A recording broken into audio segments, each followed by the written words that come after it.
Generation Iron 2.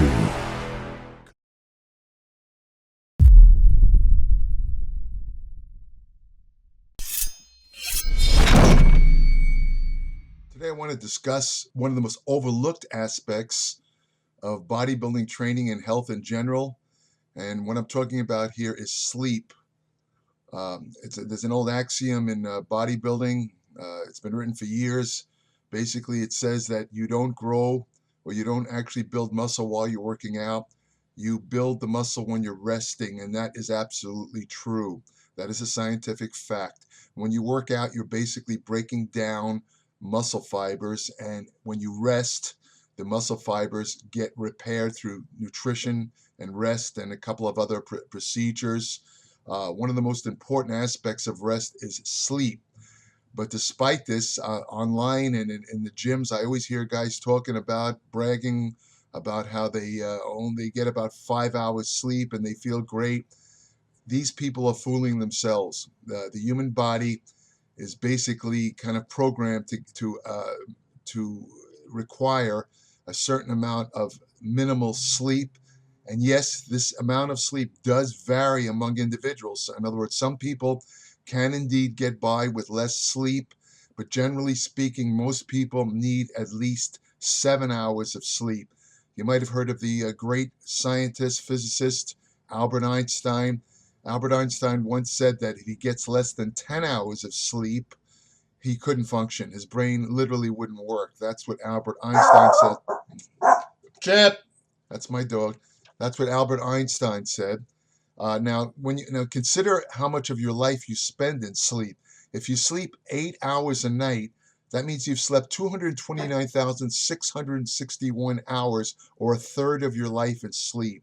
So, you do spend, and there's really nothing you can do about it because, without sleep, you die. There's a rare genetic condition called familial insomnia. I described this in an article in my Applied Metabolics newsletter. Basically, it involves people that literally can't sleep, and this particular condition is fatal. This is an indication of just how important sleep is to you. Now, let's talk about something that's become apparent in recent years. Those of you that are interested in losing body fat, you should know that a lack of sleep causes profound insulin insensitivity. Insulin insensitivity is also known as prediabetes. It's considered a precursor for type 2 diabetes mellitus, which is spreading like wildfire around the world. I won't get into the reasons why it's in such epidemic proportions right now. A lot of it has to do with increased consumption of processed food, and the main reason being lack of physical activity, but also a lack of sleep could probably play a role. Consider the fact that one study showed that women who get 5 hours of sleep or less show a 33% increased incidence of diabetes, a one-third increased incidence of diabetes if they get 5 hours or less sleep a night. Why is this so? Because your body produces these proteins called inflammatory cytokines. These are the immune-based proteins that are involved in the inflammation process. And they're good to help control inflammation, but when they get out of control, they can harm a lot of tissues. And one of the organs and tissues that they can harm when produced in excess is the pancreas, the beta cells of the pancreas, where insulin is produced. Now, when you sleep, one of the functions of sleep is to break down the excess inflammatory cytokines that have been produced all day long. So obviously, if you don't get enough sleep, if you don't allow enough time for sleep to break down these cytokines, they're going to kind of build up and they're going to cause tissue destruction. And if it happens in the pancreas, you can get type 2 diabetes, especially if you have a genetic predisposition to it. Now, let's talk a little about testosterone. This is something of great interest to bodybuilders, Now, of course, if you're taking anabolic steroids and, by the boatload, you could kind of like skip over this section, but that's another problem that I won't talk about now. But, they did a study a couple of years ago of young men that showed, this was in the Journal of the American Medical Association. This study showed that after just one night of lack of sufficient sleep, these young men in their early 20s showed a 15% drop in their testosterone level. 15% after just one night of insufficient sleep, again defined as less than 7 hours sleep. Now, a lack of sleep also causes an increase in cortisol levels. So you get a lowering of testosterone and an increase in cortisol level. This sets you up for what they call a catabolic scenario in muscle, because as cortisol levels increase, muscle tends to break down. So it's a terrible scenario for anyone trying to build muscle if you don't get enough sleep. Now the way they look at sleep, it's kind of measured in stages. You have stages 1 through 4, and then you have a stage called REM, which stands for rapid eye movement. Most of the dreaming that occurs during sleep occurs in REM, but of interest to anyone interested in health or bodybuilders or anything, you have to understand the deeper phases of sleep. Let's say from 3 on all the way to REM. The first two, stage 1 and 2, is kind of light sleep. Then you can start to get into a deeper sleep when you enter stage 3. Of interest to bodybuilders, stage 4, deep sleep, that's when your body secretes the maximum amount of growth hormone. And this occurs around the first 90 minutes of sleep. If for some reason you don't spend enough time in stage 4 sleep, you're going to get a very, very blunted release of growth hormone at night. And remember, at night that's the greatest peak time for growth hormone release. Now, what happens when people get older, they tend to have sleep problems. And an interesting study they did, they showed that the deep sleep represents about 10 to 20% of total sleep time. When I say deep sleep, I mean the deep sleep phases from, let's say, stage 3 to 4 and REM sleep. This represents about 10 to 20% of sleep time. But by the age of 50, it drops to only 5 to 7% of total sleep time. And by 60, it could be gone completely. Now, there was a study done by a Canadian psychology grad student who showed that a lack of testosterone may explain 20% of older men's inability to experience deep sleep cycles. And now, remember, when you don't get these deep sleep cycles, your growth hormone levels basically they drop to nothing. And this is one of the reasons why growth hormone drops with age. A lot of it has to do with the lack of these deep sleep cycles. There's other reasons, but this is a primary reason for the lowering of growth hormone with age. And what causes this lack of deep sleep cycles in relation to testosterone? Well, it has to do with the synchronization of neural circuits in the brain associated with sleep patterns. These circuits are intact in young men, but the loss of neurons with age adversely affects the sleep neural synchronization patterns, which is worsened by a lack of testosterone.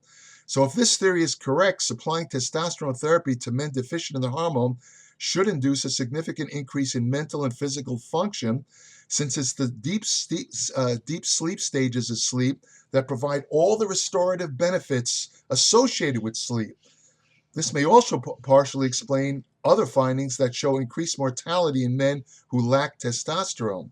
So it's an interesting, in other words, it's like a vicious cycle. A lack of testosterone kind of prevents these deep sleep stages, and the deep sleep stages accentuate the lack of growth hormone and testosterone. So, if you're lacking in testosterone, assuming you're a man over 40, and you start testosterone replacement therapy, you will probably reset this sleep synchronization process. Your growth hormone levels will go up, as will your testosterone. Your testosterone will be normalized, of course, since you're taking testosterone anyway. But it's basically, you need that restorative aspect of these deep sleep stages. Now, for many years, nobody really knew the purpose of sleep. It's obvious that humans need sleep. If you check some of these world record books, you'll find that some people have tried to break the world record for lack of sleep. And I think after a couple of days, it's like they're going nuts. They see hallucinations, they hear things. This is a pretty good indication that your brain really, really needs sleep. And there's no way of getting around it. But, like I say, scientists really couldn't explain why human beings and animals need sleep. And then they found out there's something called what they dubbed the glymphatic system. Now, the glymphatic system works in the brain with cells called glioma cells. And basically, what it does is the glymphatic system is 10 times more active when you're sleeping. And what it does, it clears out all the debris and garbage that builds up in your brain during the day. For example, these inflammatory cytokines, certain proteins that are associated with Alzheimer's disease, such as beta amyloid and tau, and other things that can screw up your brain. The glymphatic system works with the cerebral spinal fluid almost like a broom to sweep this stuff out of the brain. And if you don't get enough sleep, the glymphatic system is not activated enough. So instead of being cleared out of the brain, these toxics tend to build up and eventually can cause brain damage. Now, an interesting fact that they've discovered, there's different sleep positions. Some people like to sleep on their back. Some people like to sleep on their stomach. And other people like to sleep on their sides. If you sleep on your back and you have a condition called sleep apnea, which is basically a lack of where you kind of cease breathing for a couple of minutes. Sleeping on your back will make it worse. But in terms of activating the glymphatic system, the best sleep position is sleeping on your side. It considerably increases the ability of the glymphatic system in your brain to clear out the debris that builds up in the brain. So, and it's also, it's good. It's basically the most healthy sleep position is on your side. It's the most natural position. Of course, you also want to get a good mattress. Some people sleep on the floor.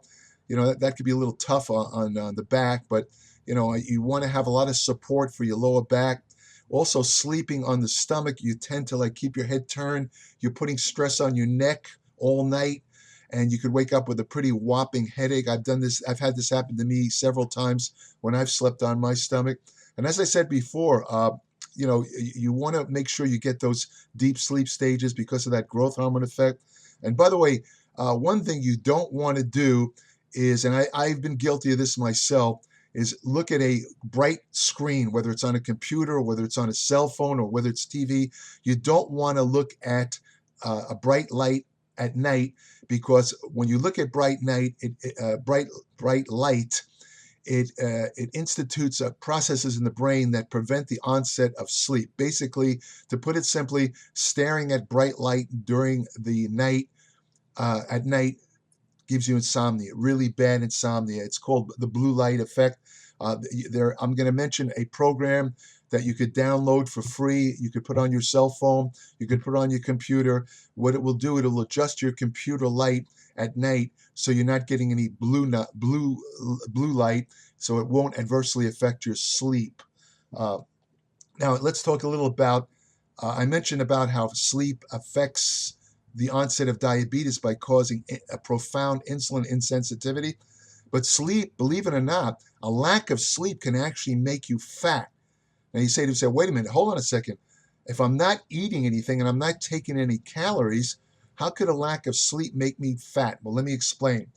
When they did a study where they wanted to track the effect of a lack of sleep on fat cells. The study only had 7 subjects, but it noted that the changes that occurred in the subject's fat cells when their sleep declined from 8.5 to only 4.5 hours. In other words, these people, their sleep time dropped from 8.5 average to only 4.5 hours sleep. After 4 hours of sleep deprivation, the subjects began to show a metabolic profile that looked like diabetes. Their fat cells became extremely insensitive to insulin. One of the study authors noted that metabolically, the lack of sleep aged fat cells about 20 years. These subjects were in their 20s, but it was if they turned into middle-aged people overnight in terms of their metabolic response. We were surprised about how profound these effects were, said the researcher. Since the study only lasted 4 days, the effects of longer hours of sleep deprivation can only be imagined. But according to recent studies, these effects include, again, a greater chance of acquiring diabetes and increased mortality. In other words, if you don't get enough sleep, it's almost like smoking and excessively drinking and being obese. In other words, it's going to cut your life short. So anyway, let me now talk about, I want to I want to give you a couple of ways. I talked about now why you need sleep, how it helps build muscle, how it helps, why if you don't get enough sleep, you can gain fat. I just also want to mention that another reason why you will get fat or tend to get fat if you don't get enough sleep has to do with two other proteins. One's called ghrelin, the other one's called ghrelin, and the other one's called leptin. Now, ghrelin is the most appetite-promoting protein in the body, and it basically is in between meals. The ghrelin levels gradually increase in your blood, and they send a signal to the brain, to the appetite center of the brain, indicating that you need to have food. So ghrelin, again, makes you hungry. Leptin does the opposite. Leptin reduces appetite. Now, when you don't get enough sleep, it causes an imbalance between ghrelin and leptin to the extent that ghrelin goes up and leptin goes down. What this means in practical terms is a lack of sufficient sleep will grossly increase your appetite. So even though you're not eating during sleep, you will eat more during the day because you have increased levels of ghrelin. And by the way, some of these growth hormone peptides that are sold online, they're based on ghrelin. So one of their effects is that they do increase appetite. So I just want to also now, in a second here, I want to give you a couple of ways to increase your ability to fall asleep, including a supplement program that I use myself because I tend to have insomnia myself, and I don't take any sleeping pills or hypnotics, but my study of the brain indicates that one of the main neurotransmitters involved in sleep, there's a couple of them actually. One's called serotonin, the other one's called GABA aminobenzoic acid. You don't have to remember that, GABA it's called. But when you turn on these particular neurotransmitters, it increases the onset of sleep. But let me give you a couple of ways to increase, the onset of sleep in a natural and safe manner. One thing you want to do is consume between 1,000 and 2,000 milligrams of the amino acid L-tryptophan. L-tryptophan is an essential amino acid, and in the brain, it kind of runs into an enzyme which turns it into serotonin. Serotonin is a very relaxing neurotransmitter that helps you sleep. Another good supplement for falling asleep is melatonin. Melatonin is a hormone produced in the pineal gland, located right here in the brain, right behind the top of the nose, and in the brain, and it produces melatonin. Melatonin is gradually synthesized during the day, and it's released at night. It's only released in the dark. And this is one of the reasons why bright light will give you insomnia, because it blunts the release of melatonin.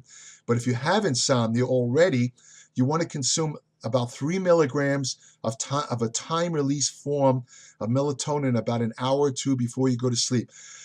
The reason I suggest the time-release form is because melatonin is rapidly broken down in the liver when you take it orally, and the time-release form will last about 6 to 7 hours. So it'll kind of be released very gradually and help you sleep. So you take 3 milligrams. Don't be tempted to take more than that. You can take up to 5 milligrams, but I found myself, and talking with others, I found that anything more than 3 milligrams, it tends to give you a kind of like a dullness when you wake up. What do they call that? Like a rebound effect, where you still feel tired. A hangover more or less. So you want to keep the dosage of melatonin to about 3 milligrams. There's another amino acid called glycine, which also helps you sleep. And here the dosage is 3 grams. 3 grams of glycine, again, about an hour to sleep. I added, in my own sleep hygiene program, if you want to call it, I added another amino acid called taurine. And I've talked about taurine. I've written about it. I'm going to have a big article about it because there's a lot of new information about taurine. I'm going to be writing about it in my Applied Metabolics newsletter.